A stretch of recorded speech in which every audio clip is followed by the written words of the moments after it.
Good afternoon, everybody, and welcome to Two-Man Game on ClavesOnline.com. I'm Matthew Roccio, joined by Bob Ramsey today.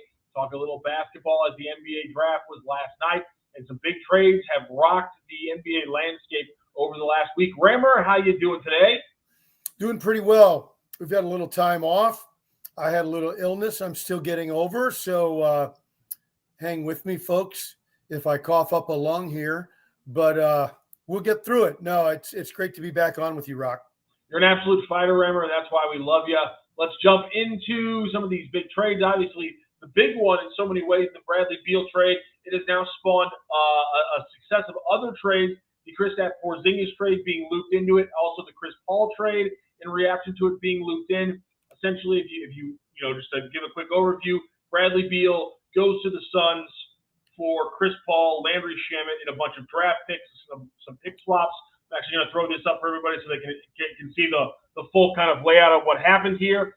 So then the next trades that fall out, and including one thing I forgot to put over on the Wizards trade side, is that Jordan Goodwin, former St. Louis Billiken and Washington Wizard, is going to the Phoenix Suns as well. Very excited about that part of this trade, no doubt about that. But so they trade Chris Paul to the Wizards, and then the Wizards can pull off two successive trades to make this all happen, which is Kristaps Porzingis goes to the Boston Celtics. They then loop in the Memphis Grizzlies. Tyus Jones, the former Grizzlies point guard, ends up in Washington, as well as some more of those picks.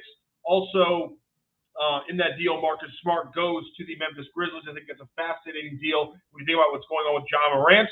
But on the other side, Chris Paul, who just found out about the deal from his son, and somehow Isaiah Thomas is still involved in all of this as an NBA decision maker, apparently. But then Chris Paul gets swung to, I could not believe this, the Golden State Warriors, and because of that, Jordan Poole and a protected first-round pick. That's where the idea is under Wizards received. That's where that came from. So in the end, the fallout, the Wizards trade Bradley Beal, Kristaps Porzingis, and Jordan Goodwin, and they get Jordan Poole, Tyus Jones, Landry Shamet, 8 second-round picks, 4 first-round pick swaps, and 1 protected first. Those 4-round pick swaps, by the way, 24, 26, 28, and 2030. They also got a little bit of cash there.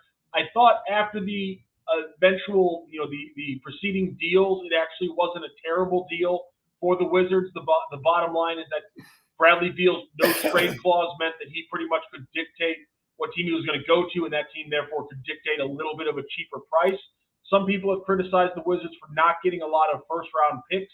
The bottom line is there's a very good chance the Suns are not this Suns team by a lot of those pick swaps, and so those certainly could be essentially like trading up from the late teens, the early 20s, all the way to a top 10 pick if the Suns bottom out because of the new CBA and all that just, top-heavy roster building. Yeah, well, I think that's the first interesting part. The top 3 or 4 guys are making so much money. How are they going to make that work? And you'd have to have the rest of your team be at the minimum. But if you can get it in under the cap, that might not be a bad way to go anyway. What's that? They're just trying to get one ring because that's essentially. I mean, there's a new CBA coming in the NBA in a year, and when that comes, you're allowed to have 2 max players. And when you look at the Suns roster, they have more than that, and so they're going to have essentially 4 max players they're trying to fit under their roster: Devin Booker, Kevin Durant, Bradley Beal, and DeAndre Ayton. There's a good chance DeAndre Ayton's not going to start the 2023-2024 season with them. It wouldn't shock me at all. But the bottom line is after they finish that season, they're going to have to lop off 1 more max contract to be in compliant with the CBA. And so, again, those pick swaps for the Wizards, a lot of people poo-pooing this deal. It's not a great deal, and the Wizards put themselves in this situation by being a bad franchise for a lot of years. But considering they had so much going against them, I think they made out pretty well. Jordan Poole is going to be able to shoot the ball all he wants. I honestly think the dumbest thing they did, Rammer, was give away Jordan Goodwin. Well, I think here's the thing. My point, we hone in on St. Louis and the things we like, we're here, right? And I think it's a great move for Goodwin. he and Beal are friends. That's fine. Both from St. Louis, they represent. Yeah, okay, I get all that. But if indeed the Suns don't do some other wild stuff to change what the roster looks like, I think Jordan Goodwin will play a lot and be a defensive guy and a role player that they need with those high salary guys. You've got to have guys that don't have to shoot but can still contribute. And that's Jordan Goodwin to a T. Yeah, absolutely. And I also think it's fascinating because when you look at the point guard spot now in Phoenix, I think Jordan Goodwin has a good chance to pick up a lot of those minutes only because they don't really need to sign a big-name point guard because you look at Devin Booker and you look at Bradley Beal, and those guys combined over the last 6 seasons are averaging about 11 to 12 assists combined per game. They're both at about 5.5 assists per game. They both have seasons where they've averaged over 6 assists per game. You have two of the best ball-handling, pick-and-roll running two guards in the league. If you don't really need a true one to run this offense. You also have a guy like Kevin Durant who all you really need to do is have somebody bring the ball up to the timeline and he'll take it from there. And so a guy like Jordan Goodwin who on the other side of the ball can just harass the best point guard on the other side, the best two guard on the other side, and take that off of Devin Booker and Bradley Beal. I think that's 3 times more important than having a ball dominant point guard in the true sense of the word. Now let's look at Boston. I know it hurt them to part with Marcus Smart. They loved him. The Celtics fans loved him. Tatum loved him. The team loved him. He's a glue guy. But I think it was probably time. And I think it'll be a real good opportunity to see if he can be a glue guy in Memphis where they definitely need a veteran presence to show what it takes to be a pro. And so I'm very hopeful that his influence on and off the court will be a big boost for the Memphis Grizzlies. Porzingis going to Boston, man, I think they got better. I think they got a lot better, and I think they're going to be scary. Yeah, Brad Stevens talked about the balance. He said, I said this at the start of the summer. I thought what we needed to balance our roster and make sure we looked at the best ways to do that. And that meant we were going to likely lose a really, really good player. So getting that 7'3" center in Kristaps Porzingis, that's Brad Stevens and the Celtics' best way to grow, in their opinion. And I think that's mirroring the fact that the league has more talented centers than ever, and the last trophy and a lot of the MVPs have been lifted by centers. The last 3 MVPs, the last 4 MVPs have been lifted by guys who are 6'10" or taller, 6'11" or taller, or arguably 7 feet. And so that's the natural kind of bend you go with the league when you start getting dominated by a certain position group. And I think it's interesting the Celtics jumped out ahead of it the way they did, and it did, like you said, work out perfectly for a Grizzlies team again that needs a glue guy, that needs a leader mentality, and it's going to be interesting to see how that plays with both of those squads. I think so too. And then the other team is the Wizards, and I can see the opportunity for talent gathering over the next 6 years. Well, what are they going to do with it? Are they going to pick the right people? I don't know how they're going to sell this to their fans. Hey, be a little more patient. Be a little more patient. I don't see it. Yeah, it's a little hard. I liked. So they took Bilal Coulibaly, and I liked the move. He's the Frenchman who played with Victor Wembanyama. So I thought he was an interesting player, but that just seems like the kind of pick they've made in the past that just hasn't worked out. Yijin Lian. No, that was the next. Excuse me. I'm thinking. They drafted a Euro, and I'm blanking on what the heck his name was right now. But it's a weird. That's just kind of the picks they've made in the past, and it hasn't worked out. One of the other ones is the Warriors. The Chris Paul thing is fascinating to me just because if Draymond Green re-signs them after declining a $27 million player option, I just think Draymond Green and Chris Paul on the same team is freaking hilarious. Well, they'll be able to maybe they'll be able to get an AARP discount for the whole team. That's not right. Another team that's really going to have to look at their team construction. I think we talked about at the beginning of the year, but it's just insane to me again. This past year, with the cap around $200 million, the Warriors paid a cash value for their roster of $423 million because of the luxury tax. Wow! And I mean, it's insane how much they were paying. So it's interesting to see. Going to be interesting to me to see what kind of deal Draymond gets now, because $27 million is a lot when, a lot of the regular season you're playing great defense, but, you're given, 6, 6, and 6.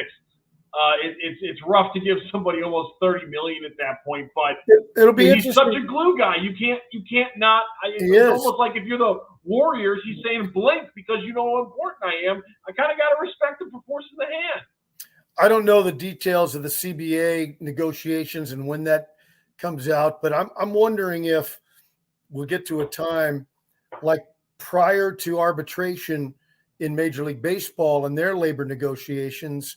What was happening was you're more than happy to pay your stars whatever they need, whatever it takes to get Matt Rocchio on my team and to have him play, I'll pay it. But after your true stars, I'm not paying anybody anything, because you can just find guys, a bunch of Jags.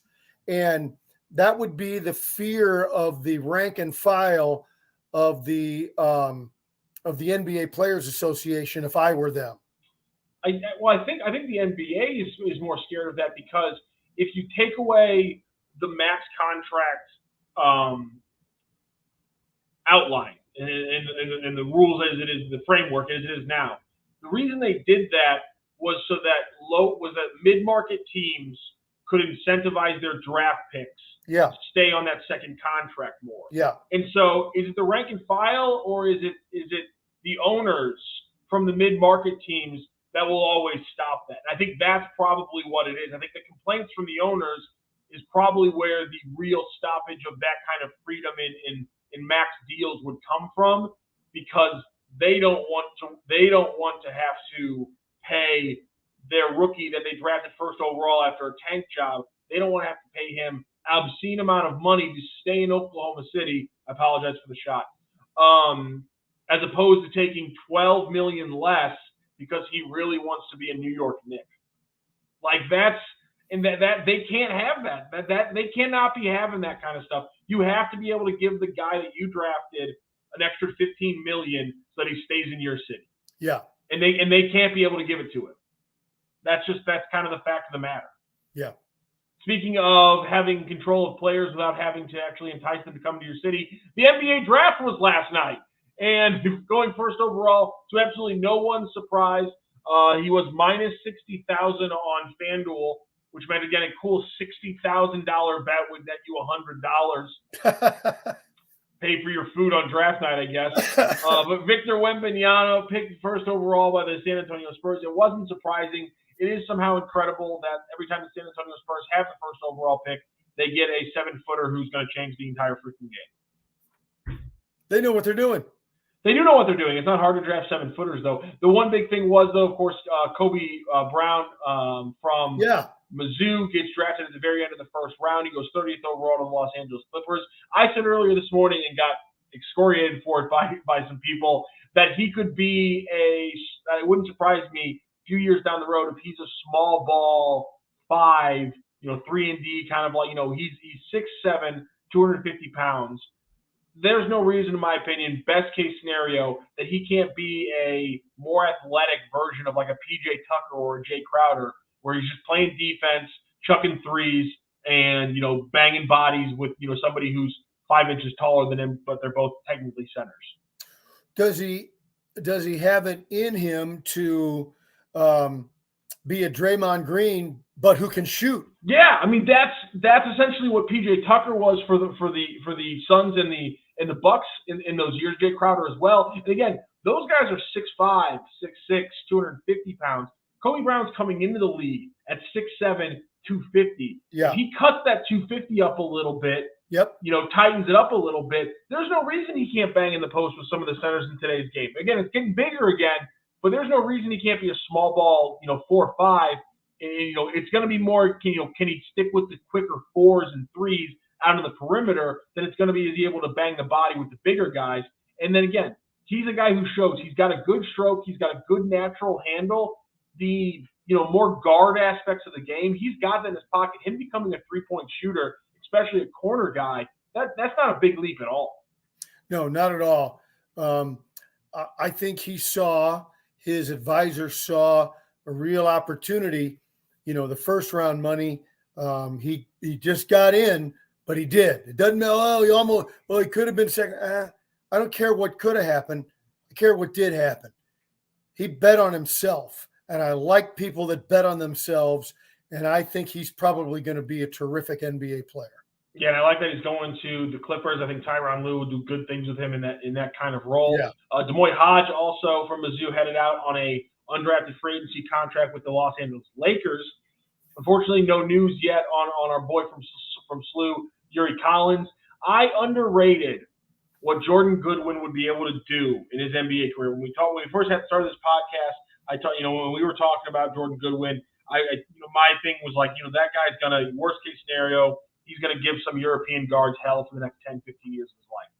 And I kind of underrated that. And at this point, I'm willing to say about the same level of Yuri Collins, and I hope I'm wrong. I hope it's even higher. But man, worst case scenario, especially in like an open court Euro game, Yuri Collins is going to be dropping 11 assists on some European backcourt that doesn't see it coming. And I have no doubt that that's the lowest rung he's going to hit with his vision in that open court. You remember back in the day when everyone in the NBA was obsessing over Ricky Rubio and they were showing those highlights. And you saw with that much more room what a guy with vision can do in that game. And I don't care what you say about Yuri Collins. There's no doubt the guy's got a ton of vision on the basketball court.